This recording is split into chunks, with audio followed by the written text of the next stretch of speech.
En nombre del Padre, del Hijo, del Espíritu Santo. Amén. Ven, Espíritu Santo, y llena los corazones de tus fieles y enciende en ellos el fuego de tu amor. Envía tu Espíritu Creador y se renovará la faz de la tierra. Estamos estudiando el Catecismo de la Iglesia Católica, su primera parte, la profesión de la fe, segunda sesión, la profesión de la fe cristiana, capítulo segundo, creo en Jesucristo, Hijo único de Dios, artículo tercero, Jesucristo fue concebido por obra y gracia del Espíritu Santo y nació de Santa María Virgen. Estamos ahora en el párrafo 2 de este artículo. Concebido por obra y gracia del Espíritu Santo, nació de Santa María la Virgen, ¿no?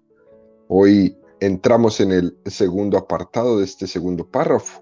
El Catecismo va a dedicar a este tema 21 números, donde va a desarrollar el título La predestinación de la Virgen María, ¿no? Nació de la Virgen María, la Virgen fue predestinada. Número 487 del Catecismo dice: lo que la fe católica cree acerca de María se funda en lo que cree acerca de Cristo. Pero lo que enseña sobre María ilumina a su vez la fe en Cristo. Número de los más pequeños que tiene el Catecismo de la Iglesia Católica, este número 487, pero con dos afirmaciones que son supremamente profundas y contundentes. Primera afirmación: la fe mariana nace de la fe cristológica. Y segunda afirmación: la fe en María no solo nace de, sino que nos ayuda a entender mejor la fe en Jesucristo. En una de las ruedas de prensa que los papas acostumbran ofrecer después de los viajes apostólicos en el avión a los periodistas que viajan con ellos, en una de esas entrevistas le pregunta un periodista al Papa Juan Pablo II, le pregunta: Santo Padre, ¿por qué es usted tan mariano? Y el Santo Padre respondió: por motivos cristológicos. Una respuesta de esas que pueden quedar para la conciencia de los católicos de siempre. Es decir, que la fe en la Virgen María nace de Jesucristo. Una persona que cree en Jesucristo no puede no ser mariano. No puede. Pueden echarnos todos los cuentos que quieran. Pueden disculpar sus conciencias de la manera como quieran. Pero una persona que diga creer en Jesucristo y no crea en María, simplemente está mintiendo. La fe en la Virgen María nace de Jesucristo. Nosotros no tenemos una fe en la Virgen María desconectada de Jesucristo. Esto sería un error. Tradicionalmente en el mundo protestante ha salido esta acusación al mundo católico de tener una fe en María que desvía la atención de Jesucristo, que le quita centralidad a Jesucristo. Y esto es una mentira, esto es un error. Puede ocurrir que eso que está acusando el mundo protestante al mundo católico, en el fondo no es la fe católica. La fe católica tiene muy claro que nuestra mariología, que nuestra devoción hacia la Santísima Virgen nace de Jesucristo. Fijémonos, queridos amigos, hay 4 dogmas marianos: la Inmaculada Concepción, la Asunción de María al cielo, la virginidad perpetua de María y que Santa María es Madre de Dios. Cada uno de estos 4 dogmas marianos subraya un aspecto específico de Jesucristo, de su identidad de su misterio salvífico. El dogma, por ejemplo, de la Inmaculada Concepción. La Virgen fue concebida sin pecado original. Subraya al máximo el misterio de Cristo Redentor. El fruto más precioso de la redención es María. Es como cuando un pintor enseña sus obras y quiere mostrarte la obra que más cariño le tiene, que considera su obra maestra.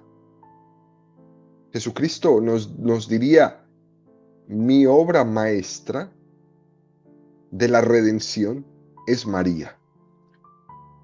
Hablar de la Inmaculada Concepción es hablar de Cristo Redentor, que en ella la redención fue tan perfecta que incluso la redimió impidiéndole caer en pecado. Es lo máximo. Te voy a salvar del pecado, permitiéndote incluso no caer en el pecado. Es la máxima expresión de esa Inmaculada Concepción. Claro que tiene que ver profundamente con Jesucristo Redentor.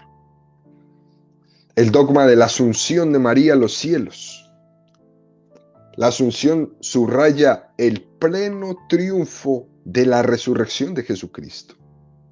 Es el eco de la resurrección de Jesucristo que nosotros todavía estamos esperando esa parusía final, cuando la resurrección de los cuerpos coincida con la venida en gloria de Jesucristo.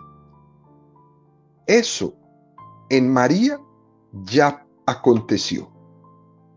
María no tiene que esperar la resurrección de los cuerpos al final de los tiempos. De la misma manera que el cuerpo de Jesucristo no vio la corrupción en el sepulcro, así tampoco el de María su madre, porque ella es el fruto más precioso de la resurrección final. Eso es lo que significa la asunción de María a los cielos. El dogma de la virginidad perpetua de María es el corazón esponsal. Ella es la esposa del Espíritu Santo. Subraya el corazón célibe de Jesucristo. Jesucristo, humanamente hablando, su corazón estaba consagrado plenamente al Padre. La virginidad de María, que no solo es física, sino que es esponsal en su corazón. Eso es lo que subraya este dogma. El dogma de Santa María, Madre de Dios, es el dogma cristológico por excelencia. Con este dogma nos está recordando que ese Jesús es Dios hecho hombre, que ese Jesús es el Verbo encarnado. Ya sabemos, como lo hemos comentado en estas catequesis, María no es la madre de la naturaleza divina, que ella ha concebido la naturaleza humana en la que se ha encarnado plenamente la segunda persona de la Santísima Trinidad. Hemos dicho en la catequesis, nadie es madre de las naturalezas. Ella es madre de la persona. Por eso se dice Santa María, Madre de Dios. Este es un dogma muy importante que está subrayando la encarnación y la divinidad de Jesucristo. Por lo tanto, queridos amigos, vemos cómo la Mariología no está desconectada de la Cristología. Lo que la fe católica cree acerca de María se funda en lo que cree acerca de Cristo. Y no solo eso, sino que lo ilumina. Nuestra fe en María sirve mucho para identificar y desenmascarar otros errores. Por ejemplo, en años anteriores se extendió mucho un error que decía, que hablaba sobre el más allá de la muerte, ¿no? Que venía a decir que nosotros en el mismo momento que fallecemos, ya hemos resucitado. Eso es un error que hubo por ahí regado en muchas partes, en muchas mentes de cristianos católicos, ¿no? Pero la fe católica dice otra cosa. En el momento de la muerte existe la separación del alma del cuerpo, donde el alma comparece inmediatamente delante de Dios y recibe su retribución. Ese es el juicio particular. Pero el cuerpo reposa y está esperando la resurrección en el momento de la parusía, de la segunda y última venida de Jesucristo, en el momento del final de los tiempos. Entonces el cuerpo resucitado se unirá a su alma, bien sea en el cielo, en la contemplación eterna de Dios, o bien sea en el infierno, en el estado de eterna condenación. Esa es la fe católica. La Virgen María, a diferencia del resto de nosotros los mortales, ya ha recibido ese don de estar resucitada en su cuerpo, participando plenamente de la glorificación. Ella ha sido asunta a los cielos en cuerpo y en alma, sin conocer la corrupción de la carne. La Iglesia, cuando habla de la resurrección, habla de ese tiempo que está por llegar. Te pedimos, Señor, por estos difuntos, para que cuando llegue la resurrección, dice la oración de la Iglesia, los fieles difuntos están en su estado intermedio,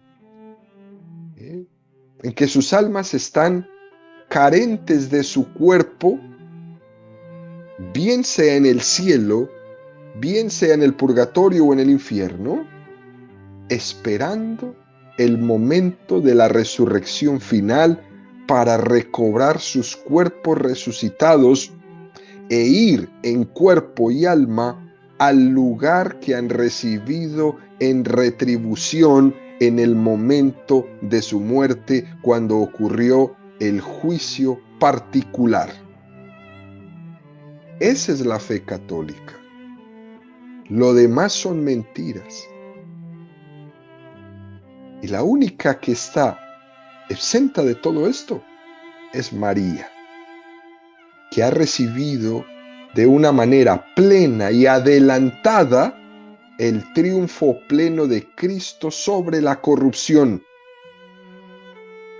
Y por eso se nos pone como nuestro ideal número 1, es estar en el cielo, gozando de la gloria de Dios en cuerpo y en alma. Esa es María, esa es nuestra Madre.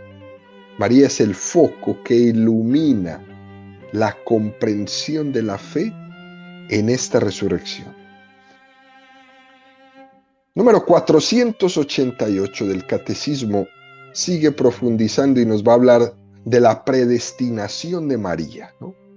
Dice este número: Dios envió a su Hijo, pero para formarle un cuerpo, quiso la libre cooperación de una criatura. Para eso, desde toda la eternidad, Dios escogió para ser la madre de su Hijo a una hija de Israel, una joven judía de Nazaret en Galilea, a una virgen desposada con un hombre llamado José de la casa de David. El nombre de la virgen era María. Lucas 1, 26, 27. Creo que este pasaje al mundo protestante no le interesa mucho. El Padre de las Misericordias quiso que el consentimiento de la que estaba predestinada a ser la madre precediera la encarnación, para que así como una mujer contribuyó a la muerte, así otra mujer contribuyera a la vida. Este término predestinación Es un término que en el mundo católico solemos utilizar mal por la falta de catequesis. Y lo utilizamos tan mal como si fuera algo contrario a la libertad del hombre. Decimos, estamos predestinados a esto. ¿Qué se le va a hacer? Y nos cruzamos de manos. La predestinación la solemos utilizar como una especie de designio que pretende justificar o quitarnos responsabilidad en cómo utilizamos nuestra libertad. Se dice, por ejemplo, como Judas estaba predestinado a traicionar a Jesucristo, ¿qué más va a hacer? No tuvo más remedio que traicionarle porque estaba predestinado a eso. No, esto es una interpretación equivocada del término predestinación. El concepto correcto de predestinación no le quita nada a la libertad humana. Por ejemplo, ¿no? Una persona está predestinada a ser sacerdote, pero sin embargo tiene que dar su sí. Tiene que responder libremente a esa llamada. Porque el que haya sido predestinado a ser sacerdote no anula su libertad. La predestinación significa que Dios lo conoce todo desde el principio y además tiene planes de amor. Ese plan de amor es lo que le vamos a llamar vocación. Cada uno de nosotros tiene una vocación que ha nacido del corazón de Dios que le ama. Es un poco distinto respecto a los padres que sueñan con respecto a los hijos, al futuro de sus hijos y sueñan en el futuro de sus hijos. Es un poco diferente. En el caso de Dios no es un sueño. Su designio es una vocación de amor. Recuerden, hemos dicho esta expresión, los cristianos no somos inventores. Los cristianos somos descubridores de la vocación a la que Dios nos llama. El inventor saca de su mente algo que no existía. El descubridor saca algo que ya existía, pero todavía no lo había percibido. Nosotros somos descubridores de la vocación, porque creemos en un misterio de predestinación en el sentido positivo de la palabra. Hemos sido, por ejemplo, predestinados a salvarnos, todos. Dios quiere que todos los hombres se salven. Esto lo podemos decir de María de una manera preeminente, ¿no? Cada uno descubrimos poco a poco esa vocación. También María lo descubrió poco a poco. Tiene una peregrinación de la fe y va descubriendo en qué consiste esa predeterminación, esa elección eterna. Desde toda la eternidad he soñado en ti, te he amado, te he elegido. María nos enseña que si fue elegida de Dios, nos dice que también nosotros somos elegidos de Dios. Ella nos precede. Y esto supone que tenemos que aprender a ser conscientes de dar pleno consentimiento al designio de Dios. El término hágase es un término que suena pasivo. No dice haga yo, sino hágase. Aunque esté formulado de manera pasiva este hágase, es obvio que el hágase es contando con ella, a través de ella. Es verdad que hay una prioridad a la iniciativa de Dios a nuestra iniciativa. La iniciativa siempre parte de Dios, pero no como si nosotros fuéramos entes inertes. Dios está llamando a unos corazones libres a cooperar con Él.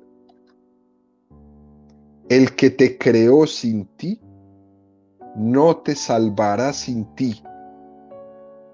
Dios te ha predestinado a salvarte. Y al mismo tiempo te está implicando en su misterio de redención.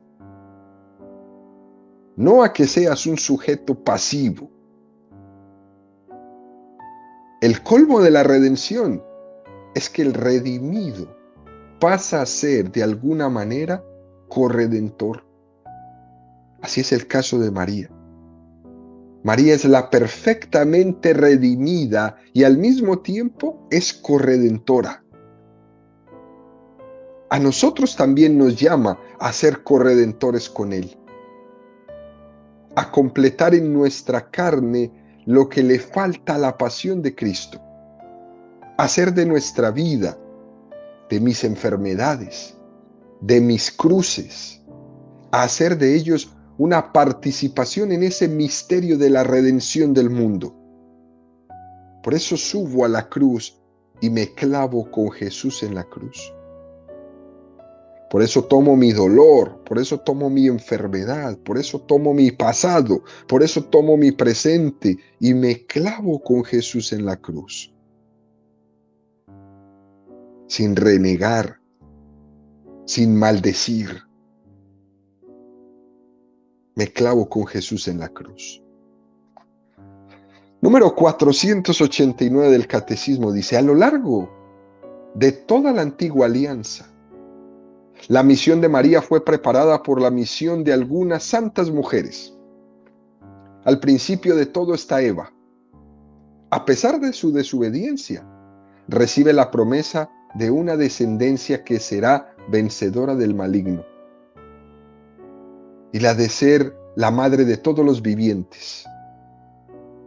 En virtud de esta promesa, Sara concibe a un hijo a pesar de su edad avanzada.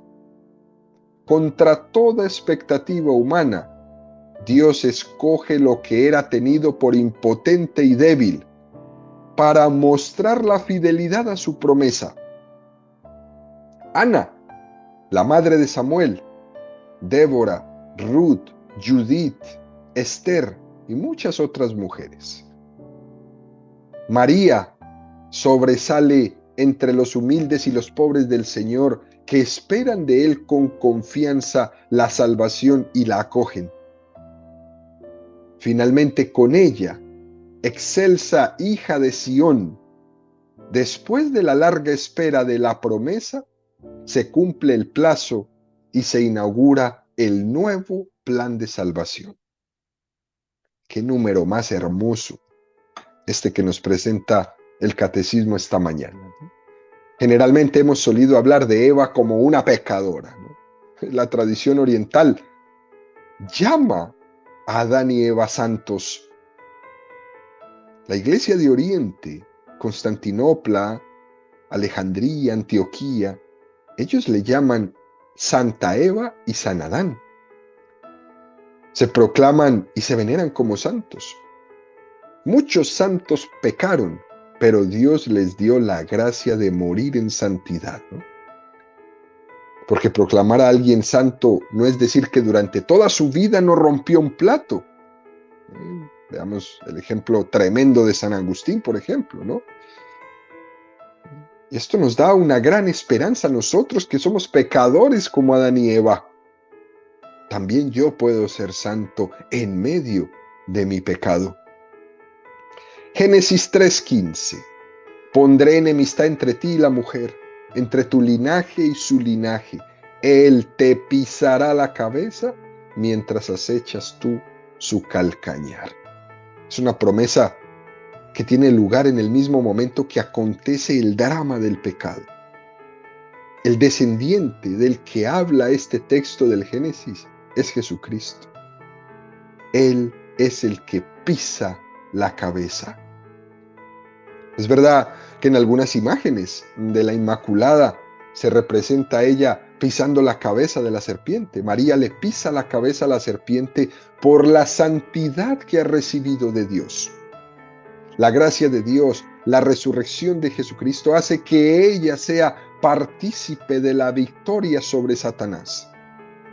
Génesis 3:20. El hombre llamó a su mujer Eva, por ser ella la madre de todos los vivientes. María es la madre de todos los vivientes, no en el sentido como era Eva.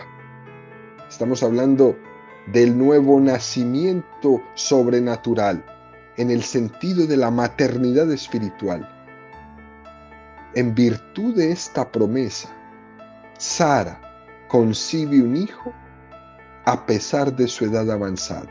Génesis 18, 10, 14.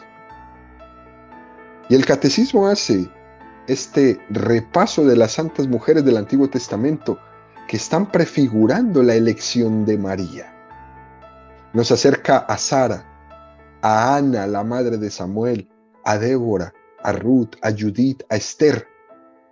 Conocer estas figuras de las mujeres del Antiguo Testamento nos ayuda a comprender mejor a María.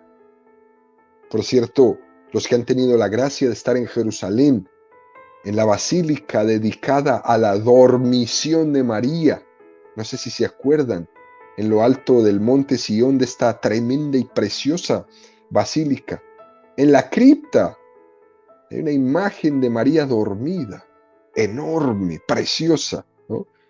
Y al lado están representadas todas las mujeres del Antiguo Testamento. No sé si los que han tenido la oportunidad de estar ahí recuerdan este monumento precioso, ¿no?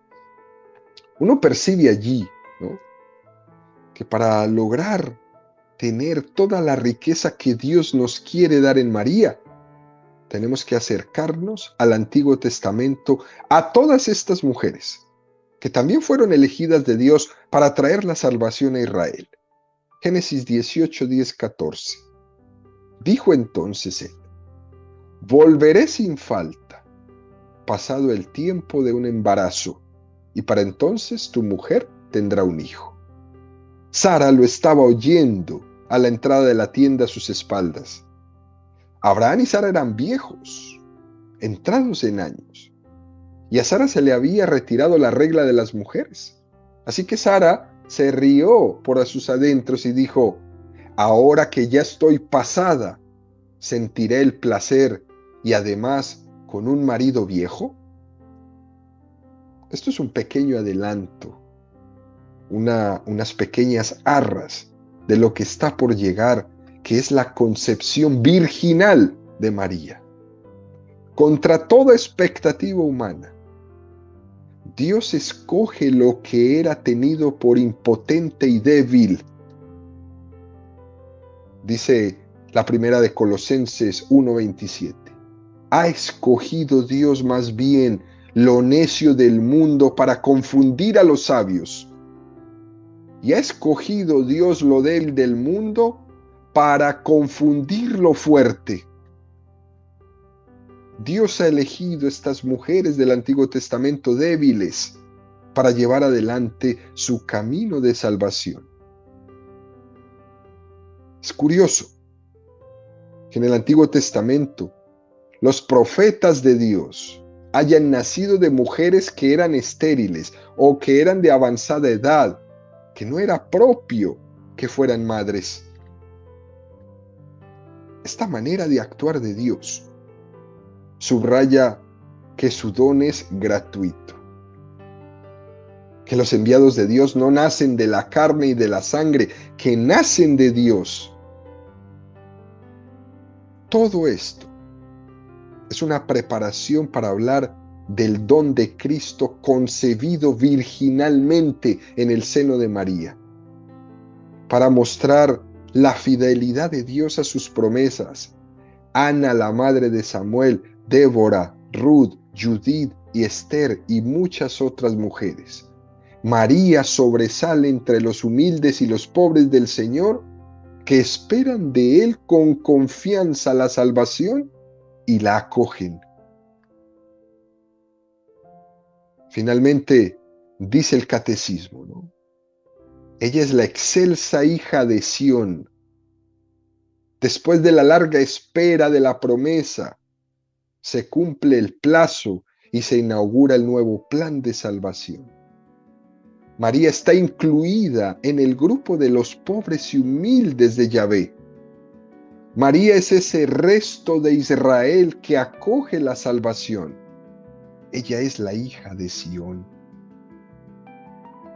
Así es como nosotros los católicos, queridos amigos, entendemos la Mariología como el designio eterno de Dios que ha preparado la llegada de su Hijo y lo ha hecho a través de una criatura humilde que representa lo mejor de la historia de la salvación, que representa lo mejor del Antiguo Testamento.